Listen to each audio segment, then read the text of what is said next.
আল্লাহ কয় মুসারি আমি 4 কারণে ফেরাউনকে ধ্বংস করি না। 1 নম্বর কারণ, ফেরাউন সারা দিন বলে আমি খোদা আমি খোদা, রাত যখন হয়ে যায় জঙ্গলে যায় সিজদায় পড়ে আল্লাহ আমি জানি গো তুমি খোদা আমি খোদা না, আমারে খোদা বললে বড় ভালো লাগে, তুমি রাগ করিয়া গুসা করি আমাকে গজব দিও না গো। আল্লাহ বলেন মুসা রাত্রে ফেরাউনের দুয়ার কারণে আমি গজব দেই না রে। 2 নম্বর মুসা তোমার মাথায় পাগড়ি, ফেরাউনের মাথায় পাগড়ি, তোমার মুখে দাড়ি, ফেরাউনের মুখে দাড়ি, তোমার পরনে জুব্বা, ফেরাউনের পরনে জুব্বা, আমি যদি গজব দিয়ে দিই পাগড়ির বেজ্জতি হবে, দাড়ির বেজ্জতি হবে, জুব্বার বেজ্জতি হবে। মুসারি দাড়িয়ার টুপি জুব্বার ইজ্জত রক্ষার কারণে আমি আল্লাহ গজব দেই না রে। 3 নম্বর আল্লাহ বলেন মুসা ফেরাউনের বাড়িতে একটা এতিমখানা আছে, প্রতিদিন দুপুর বেলা এতিমদেরকে ফেরাউন খাওয়ায় দেয়। দুপুর বেলা এতিমরা খায় করলাম ও মালিক তুমি যদি গুসা করিয়া ফেরাউনকে ধ্বংস করে দাও আমরা এতিমদেরকে কে খাওয়াবে গো আল্লাহ? আল্লাহ কয় মুসারি এতিমের দুয়ার কারণে আমি গজব দেই না রে। 4 নম্বর কারণ আল্লাহ বলেন মুসা ফেরাউনের একটা বৃদ্ধা মা ছিরি, নিজে নিজে হাঁটতে পারে না, খেতে পারে না, ফেরাউন নিজ হাতে মারে গোসল করায়, তৈল মাখায় দেয়, আদর করে। মা যখন খাওয়ানোর পরে 2 হাত বাড়ায় করল, চিৎকার দিয়া বলেন আল্লাহ, আরো জবান করে বলি আল্লাহ, আর আওয়াজ করে বলি ইয়া রাসূলুল্লাহ, প্রাণের আল্লাহ রে কোথায় গেলে পাবো তোমারে, প্রাণের মাওলা রে কেমনে ডাকেলে পাবো তোমারে, বন্দী হইলাম শয়তানের জালি, দিন কাটাইলাম হেলে দোলে, বন্দী হইলাম শয়তানের জালি, দিন কাটাইলাম হেলে দোলে, আমার জীবন মরণ দিলাম তোমারে, আমার জীবন মরণ দিলাম তোমারে, প্রাণের আল্লাহ রে কোথায় গেলে পাবো তোমারে, প্রাণের মাওলা রে কেমনে ডাকেলে পাবো তোমারে। আমার আল্লাহ বলেন মুসারিফ মুসা ফেরাউনের মায়ের দোয়ার কারণে আমি গজব দেই না রে। মা তোমার জান্নাত, মা তোমার জাহান্নাম। মা যদি নেক দোয়া করে জান্নাতি, বদ দোয়া করে জাহান্নামেরি। মা যদি ভালো দোয়া করে ভালো হবে, মন্দ দোয়া করলে মন্দ হবে। কথা কয় না? মুস্তাজাবুদ দাওয়াত 3 ব্যক্তি, একজন অত্যাচারিত ব্যক্তি, আরেকজন মুসাফির ব্যক্তি, আর একজন পিতামাতা যদি দোয়া করে আল্লাহ তোমার জন্য এই মা বাবার দোয়া কবুল করবে। সুবহানাল্লাহ বলি। বাবাজি মুসা নবী বলেছিলেন মালিক ও আল্লাহ আমার সাথে কে জান্নাতে যাবি গো আল্লাহ, কে আমার সাথে জান্নাতে থাকবি? আল্লাহ বলেছেন মুসারে অমুক বাজারের কসাই তোমার সাথে জান্নাতে থাকবি। মুসা নবী মনে মনে বলেন কসাই কেমনে জান্নাতে থাকবি? কসাই যেখানে গরু বিক্রি করি সেখানে যায় দেখে গরু কাটিয়ে বিক্রি করতেছি, নরম গোস্ত রেখেছি, বাড়ি নিয়ে ছোট্ট করে পিস করেছি, পাকায়া নিজ হাতে মায়ের মুখে উঠাইয়া দিছি। মার খাবার যখন শেষ হয়ে গেছে ওই কসার মা বলে আল্লাহ আমার ছেলে আমারে বড় আদর করে, আমি তার প্রতি খুশি, তুমি খুশি হয়ে যাও। যুগের পয়গম্বর মুসার সাথে জান্নাত দিও গো। মুসা নবী তাকে দেখি ওই কসাই আমার সাথে জান্নাতে থাকবে তার মায়ের দোয়ার কারণে। বাইজিদ বুস্তামির ঘটনা জানেন? বাবাজি সাধারণ যুবক মারাতে বলেছে পানি পানি, বা সন্তান বাইজি ঘুম থেকে উঠে দেখে ঘরে কোনো পানি নাই, কলস খালি। বহুদূর গুহার থেকে কুয়ার থেকে পানি আনতে গেলেন, আসিয়া দেখি মা ঘুমায়া পড়েছে, পাত্রে পানি নিয়া মায়ের শিহরে দাঁড়ায় আছে। মা ঘুম থেকে উঠিয়া দেখি বাইজি, ছোট্ট বাইজি পানি নিয়ে দাঁড়ায় আছি। সুবহানাল্লাহ বলি। দেখে বলে, বাবা বাইজিৎ রে, বাইজিৎ তুমি এখানে দাঁড়িয়ে আছো কেন রে? কয় মাগো, ওগো মা, গভীর রজনীতে পানির কথা বলেছিলাম, ঘরে কোনো পানি ছিল না, বহুদূর পানি আনতে দেরি হয়েছে গো মা, বহুদূর পানি আনতে দেরি হয়েছে, এসে দেখি শুয়ে পড়েছ গো মা, এই জন্য শিওরে পানি নিয়ে দাঁড়িয়েছি, কখন আবার পানি বলবা, দিতে দেরি হলে বেয়াদবি হবে। বাইজিৎ বুঝতামির খুশি হইয়া বাবা ছোট্ট বাইজিৎ কি কম্বল দিয়ে ঘুম পাড়ায় নামাজের বিছানায় নামাজ পড়ে 2 হাত বাড়ায় করলাম, আমি আমার বাইজিতের প্রতি খুশি হয়ে গেছি, তুমি আমার বাইজিতকে সুলতানুল আউলিয়া বানায় দাও। আল্লাহ কবুল করেছে। আজও বাইজিৎ বুস্তামির নাম মানুষ জপতেছে রে, পিছনে হলো তার মায়ের দোয়া। কার দোয়া? আমার বানের বাবাজি আল্লাহর ওলি শিবলি নুমানি রাহমাতুল্লাহ আলাইহি বলেন, প্রতি বছর আমি হজ করতে মক্কায় যাই, মাকামি ইব্রাহিমের পাশে একটা লোক দেখে 2টা পা কাটা অবস্থায় দোয়া করে আল্লাহর কাছে বলে, আল্লাহ তুমি আমারে মাফ করবা না, তুমি আমাকে মাফ করবা না। আল্লাহর ওলি শিবলি নুমানি বলেন, প্রতি বছর হজ করতে দিই মাকামি ইব্রাহিমের পাশে সে কান্না করি। 1 বছর আমি বললাম, হ্যাঁ যুবক, তুমি মাকামে ইব্রাহিমের পাশে কেন রে এইভাবে কান্না করো? হুজুর আপনার কাছে বলে লাভ নাই, বহু লোকের কাছে বলেছি কোনো ফায়দা হয় নাই, আমার কাছে বলে কি ফায়দা হবে নাকি?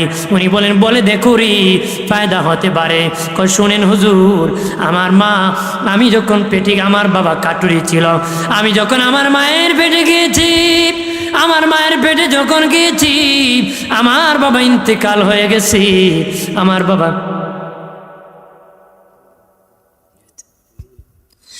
বাবা ইন্তেকাল করেছি, তখন আমার মা মানুষের বাড়ি কাজ করে আমাকে লালন পালন করছি, আমার মা জীবন বাঁচাইছে। আমি পৃথিবীতে আসার পরে আমাকে মানুষের বাড়িতে কাজ করে খাওয়াইছে আর বড় করেছে। আমি যখন বড় হলাম, জঙ্গলে কাঠ কাটলে শিখলাম, কাঠ কাটতে শিখলাম, জঙ্গলে কাঠ কাটতে যখন শিখলাম, আমার মায়ের মনে আশা আমাকে একটা বিয়ে করাবি। মা নিজে দেখিয়া একটা বিয়ে করালো, বউ আনলো, কিছুদিন চললো ঠিক, কিছুদিন পরে দেখা যায় আমার মার সাথে আমার বিবির ঝগড়া লেগে যায়। কি লেগে যায়? কি লাগে? আপনার কোন মসজিদ ভালো না দোকান ভালো? কথা হয় না। ঘর ভালো না মাহফিল ভালো? বউ বালা না মা বালা? কয় না। একবারটা খুব বউ বিলে বালা আছে না? কথা হয় না। ধরে ক আমার বানের বাবা দিনারে ওই যুবক ডেকে বলে, ও আল্লাহর ওলি, ও আল্লাহর ওলি শিবলি নুমানি, আমার মা আমাকে ইচ্ছা করে বিয়ে করেছি, কিছুদিন পরে মার আমার বিবি ঝগড়া বেজে যায়। আমি সকাল হলে জঙ্গলে যাই, কাঠ কাটতে জঙ্গলে যাই, বিবিকে বললাম, বিবিরে দুপুরের খাবারটা জঙ্গলে পাঠিয়ে দিও, জঙ্গলে পাঠিয়ে দিও।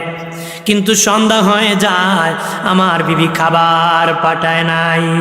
বাড়ি ফিরার পরে বললাম, রে বিবি খাবার কেন পাঠাও না?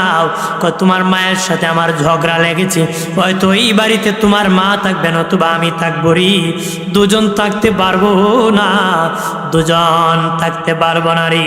তখন বাবাজি ওই লোক বলে, আল্লাহর ওলি, আমার এই বিবির কথা শুনে মেজাজ গরম হয়ে গেছে, শয়তান আমাকে পেয়ে বসেছে, শয়তানের ধোকায় পড়ে গেছি, মেজাজ গরম করে আমি মাকে মারার জন্য এগিয়ে গেলাম। নাউজুবিল্লাহ বলেন। মাকে মারার জন্য এগিয়ে গেলাম, যে দেখি মা শীতের দিন আগুনের কাছে হাতগুলো আগুনের পাশে গরম করতেছে, আগুনের পাশে বসে মা হাত পা গরম করতেছে। আমি মেজাজ গরম করি, মাকে লাথি মারিয়া আগুনের মধ্যে ফেলে দিয়েছি। একটু চিল্লায় বলে নাউজুবিল্লাহ। আমার মা আগুনে পড়ে গড়াগড়ি করতেছে, কাপড় পুড়ে গেছে, দেহে আগুন ধরে গেছে। কিছুক্ষণ পরে আমার হুশ আসলো, কার কথায় কারে জ্বালালাম, কার কথায় কারে লাথি মারলাম রে, কার কথা শুনে কারে মারলাম। যেই মা বসে নাই আমার ইনকাম করে খাওয়াইছে, বাবা মরে গেছি, আমি পৃথিবীতে আসার পরে মা বসে নাই রে, মানুষের বাড়ি কাজ করিয়া মা খাওয়াইছে। মায়ের তো দরদ রে বাবা, মার তো দরদ রে বাবা। রে প্রাণের দুস্থ বুজুর্গরা, ওই যুবক বলে ও আল্লাহর ওলি, যেই মা নিজেই আমাকে খুশি হইয়া বিয়া করেছে, আমার মারে আমি লাথি মেরে আগুনে ফেলে দিছি। তখন টান দিয়ে উঠাইলাম, দেখি আমার মা না, মা পৃথিবীর থেকে বিদায় হয়ে গেছে। পায়ে ধরে বলি, মার সাথে নাফরমানি করবা না রে, মার সাথে বেয়াদবি করবে। ওটা জীবন যদি মায়ের খেদমতে কাটাও, মার মূল্য দিতে পারবো। কাবা ঘর যদি মারে কাঁধে উঠাইয়া তাওয়াফ করো রে, সাফা মারোয়া যদি দৌড়াদৌড়ি করো রে, তোর জনম দুঃখিনী মার কষ্টের মূল্য দিতে পারবি না। মায়া বাবার জন্য যদি কিছু মেহনত করো রে, কষ্ট পেলে কষ্ট শেয়ার করিও না, মায়ের কাছে বলিও না রে মা তোর জন্য আমি এত মেহনত করেছি। নবী বলেন এমন কষ্টের কথা মায়ের সাথে শেয়ার করিস না, কারণ তোর মা প্রসব যন্ত্রণার কথা তোর সাথে শেয়ার করে নাই, বাবাজি পেটে বহনের কষ্টের কথা তোর সাথে শেয়ার করে নাই, দুধ পানের কষ্টের কথা তোর সাথে শেয়ার করে নাই। এই সামান্য কষ্টের কথা মা বাবার সাথে শেয়ার করিও না রে মবি। ওই লোক যুবক রেখে বলেন, আগো আল্লাহর ওলি, তখন আমি দেখি আমার মা বিদায় হয়ে গেছি। তখন আমি কি করলাম, হুশ আসলো, যার কথায় মারে কষ্ট দিয়েছি, মাকে হত্যা করেছি, ওই বিবিরে 3টা তালাক দিয়ে আমি বিদায় দিছি। আমার বিবিরে 3টা তালাক দিয়ে বিদায় দিছি। এরপরে মনে শান্তি লাগে না, মায়ের সাথে নাফরমানি করেছি, মায়ের সাথে নাফরমানি করেছি। তখন যে পা দিয়ে আমাকে লাথি মারছি, ভাবলাম এই পা রাখবো না, নিজ হাতে কেটে ফেলে দিয়েছি। এর বড় শান্তি লাগে না। শুনেছি মাকাম ইব্রাহিমের পাশে আল্লাহ দোয়া কবুল করে রে।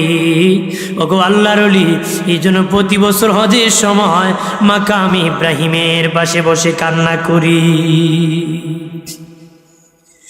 এই জন্য প্রতি বছর মাকামে ইব্রাহিমের পাশে কান্না করি, এই জন্য কান্না করি গো, কান্না করি। আল্লাহর ওলি শিবলি নৌমানি মুরাকাবা করে করলা, তারে তুমি মাফ করবানি। আল্লাহকে তারে জানিয়ে দাও, তার জীবন সারা জীবন যদি মাকাম ইব্রাহিমের পাশে কান্না করে তার মা যদি ক্ষমা না করে রে, আমি আল্লাহ তারে ক্ষমা করব না রে। আরে যুবকরা, কান ভরে শুনে নাও, মা থাকতে ক্ষমা নাও, মরে গেলে ক্ষমা নিতে পারবা না রে। মা থাকতে সেবা করো, খেদমত করো। বনি সালমা গোত্রের যুবক ছেলে নবীজির কাছে বিনায় বিনায় কাঁদতেছি, চোখের পানি ছেড়ে গো নবীজি, কত মানুষের মা আছে গো, কত মানুষের বাবা আছে, আদর করে খেদমত করে, আমার মা নাই, বাবা নাই, আমার কি খেদমতে করার সুযোগ আছে নাকি? খেদমত করার দরজা খোলা আছে নাকি? এমনও যুবক ছিল রে, এক সময় পকেটে টাকা ছিল না, মা বাপ ছিল, খেদমত করতে পারে নাই। এক লোক ডেকে বলে, হুজুর আমার বাবা একটা জমি ছিল, বিক্রি করিয়া আমাকে সৌদি আরব পাঠাইছিল, বড় অভাবী সংসার ছিল হুজুর, দিন আনত দিন খেত। আমি কয়েক বছর সৌদি আরবে থেকেছি, লক্ষ লক্ষ টাকা ইনকাম করেছি। এখানে থাকতে আমার মা বিদায় হয়ে গেছে, বাবাও বিদায় হয়ে গেছে। বাড়ি আসিয়া দেখি মাও নাই, বাবাও নাই। এক সময় টাকা ছিল না, মা বাপ ছিল রে। আজকে টাকার অভাব নাই, মাও নাই, বাবা নাই। কথা কন এরম আছে কিনা? বনি সালমা গোত্রের যুবক ছেলে বলে, নবীজি অগো মায়ার নবী, কত লোক মা বলে ডাকি, বাবা বলে ডাকি, আমার মা নাই, বাবা নাই, আমার কি খেদমত করার সুযোগ আসেনি? নবী 5টা খেদমতের কথা বলেছেন। যাদের মা বাপ নাই ভালো করে কানটা ভরে শুনে নাও। নবী 5টা খেদমতের কথা বলেছে। 1 নম্বর নবী বলেছেন, তোমার মা বাবার জন্য বেশি বেশি করে দোয়া করো। আল্লাহ কোরআনে দোয়া শিখিয়ে দিয়েছে, রব্বি রহমহুমা কামা রব্বায়ানি সগীরা ওয়াকুর রব্বি রহমহুমা কামা রব্বায়ানি সগীরা। নবীজি বলেন, 1 নম্বর মা বাবার জন্য দোয়া করবা। আজকে দোয়া করতে বাধা রে, মার জন্য দোয়া করতে মানুষ বাধা দেয়, কয়েক বেদাত বাধা না হয়, দোয়া করা যায় না ফরমান, কথা হয় না। জোরে বলে, ইমানদারের জন্য দোয়া করা যায়, বেঈমানের জন্য দোয়া করে লাভ হয়? দিলে ওকে করা যায় না, তার মানে ওর ইমান নাই, কথা হয় না। ভাইরা আমার, 2 নম্বর খেদমত নবী বলেন, 2 নম্বর তোমার মা বাবার গুনাহ আল্লাহর কাছে ক্ষমা চাও। মা বাবার গুনাহ আল্লাহর কাছে ক্ষমা চাও। ওগো আল্লাহ, আমার বাবা আমাকে লালন পালন করতে কত গুনাহ কামাই করছে, আমার মা আমার খাওয়াইতে কত গুনাহ কামাই করেছে গো, সীমানা ঠিক করতে আমার বাবা কত গুনাহ কামাই করে কবরের বাসিন্দা হয়েছে। আমার মা বাবার গুনাহ তুমি ক্ষমা করে দাও। ক্ষমা ছাড়নি, কথা হয় না, ক্ষমা ছাড়েন। মায়ার নবীজি বলেন, আল্লাহ নবী বলেন, যে ছেলে মা বাবার জন্য গুনাহ ক্ষমা চাবে, আল্লাহ খুশি হইয়া তার মা বাবাকেও ক্ষমা করে দিবি, সন্তানকে মাফ করে দিবি। 3 নম্বর বাবাজি, প্রাণের বাবাজি, মা বাবার ওসিয়ত থাকলে পূরণ করবা, ঋণ থাকলে পরিশোধ করবা। আল্লাহ নবী কোন জানাজায় গেলে বলতেন, তার কাছে কার পাওনা আছে, কে পাওরি, কে পাবা? কেউ বলতো আমি পাবো, আমি পাবো। নবীজি বলতেন, গার্জেন কে আছো, তার সন্তান, তোমরা গার্জেন হয়ে যাও, তার ঋণ পরিশোধ করার জন্য জামিনদার হও। সুবহানাল্লাহ বলে না রে প্রাণের বাবাজি, যদি গার্জেন পাওয়া যেত না, দিনে নবী নিজে গার্জেন হয়ে যেতেন, ঋণ দেওয়ার জামিনদার হয়ে যেতেন। আজকে বাবার কোটি টাকা ব্যাংকে থাকলে সব সন্তান এগিয়ে যায় রে, ঋণ থাকলে আমি দিব না, আমার ছোট ভাই দিবি, আছে কি না? ওরে খাওয়াইছে, ও দিব, আমি গোড়ার ডিম দিব। নাউজুবিল্লাহ বলেন না, জোরে ক। মা বাবার ঋণ থাকলে পরিশোধ করবারে, পরিশোধ করলে সেবা করার খেদমতের সব পেয়ে যাবা। মারহাবা বলেন না। বাবাজি, ওসিয়ত থাকলে পূরণ করবা। 4 নম্বর মা বাবার রেখে যাওয়া আত্মীয়র সাথে সম্পর্ক রাখবা। বোনের বাড়ি, ফুফির বাড়ি, খালার বাড়ি, মামার বাড়ি, নানার বাড়ি, এইরকম রেখে যাওয়া আত্মীয়র সাথে ভালো সম্পর্ক রাখবা। রাখলে বাবাজি মা বাবার সেবা করার সওয়াব পাবারি। 5 নম্বর মা বাবার বন্ধু বান্ধবের সাথে ভালো আচরণ করবা। তোমার বাবার বয়সী লোক আছে, তোমার বাবা চলতো, তার সাথে ভালো আচরণ করবা, সম্মান দেখাবা। তোমার মায়ের সাথে আরেকজন তোমার চাচি আম্মা আছে, সঙ্গী আছে, তার সাথে ভালো সম্মান করবা। মা বাবার খেদমতের সওয়াব পেয়ে যাবারি। জোরে বলি। এক যুবক বলে, নবীজি ও মায়ার নবী, আমি মারাত্মক অন্যায় করেছি, অপরাধ করেছি, আমার কি গুনার ক্ষমা হবে? নবী বলেন, যুবক তুমি কি তোমার কি মা চিনি ক মা নাই, বাবা চিনি ক নাই, মাও নাই বাবাও নাই। নবী বলেন তোমার বাবার ভাই চাচা আছিরি? কয় হ্যাঁ ইয়া রাসূলুল্লাহ আমার চাচা আছে। নবী বলেন যাও চাচাকে চাচা বলে ডাক দাও, চাচাকে সম্মান করো, চাচার খেদমত করো, চাচা খুশি হইয়া দোয়া করলে আমার আল্লাহ তোমার জীবনের গুনাহ ক্ষমা করে দিবি। এখন চাচা বাতিজা একওয়ালা বাস ঢুকায়, কথা হয় না। বাতিজা চাচারে মারে, চাচায় বাতিজারে মারে। ভাই যদি মরে যায় রে, ছোট্ট ছোট্ট বাতিজারে চাচায় ঠকায় রে, নিজে দামি সম্পদ দখল করে কম দামি বাতিজারে দে, কম দে, বুঝায় দেয় না, হয়রানি করে পেরেশানি করায়। আছে না এরকম হয়রানি করায় ধোকাবাজ আছে, কতক্ষণ ঠিক কিনা? ভানের বাবা দিনারে আরেক যুবক বলে নবীজি আমি গুনাহ করেছি। নবী বলেন তোমার মা আসেনি ক নাই, বাবা আসেনি নাই। নবী বলেন তোমার মায়ের বোন খালা আসেনি? ইয়া রাসূলুল্লাহ আমার খালা আছে। নবী বলেন যাও খালাকে খালা বলে ডাক দাও, আদর করো, খালা খুশি হইয়া দোয়া করলি আমার আল্লাহ ক্ষমা করে দিবি। মায়ের কাছে যাও, দোয়া নেও রে। মা যদি দোয়া করে শান্তি, এলাকার মা বোনেরা অনুরোধ করে বলি বাবারা সন্তান যতই খারাপ হোক বদদোয়া দিও না রে, বদদোয়া দিও না। মা বাবা হইয়া সন্তানের জন্য বদদোয়া দিলে ওই সন্তান আর জীবনে ভালো হবে না রে। যতদিন বেঁচে যাবা হেদায়েতের দোয়া করে যাবা, হেদায়েতের দোয়া করে দিবা। হয়তো দুনিয়ায় থাকতে ভালো দেখবা না, কবরে যায়া হলো দেখতে পারবা ভালো হয়ে গেছে। বদদোয়া জীবনে করবেন, যত আঘাত করো সন্তানের বিপক্ষে দোয়া করবেন না। যতদিন বেঁচে যাবেন যত আক্রমণ করো হেদায়েতের দোয়া করবেন। কি দোয়া করবে?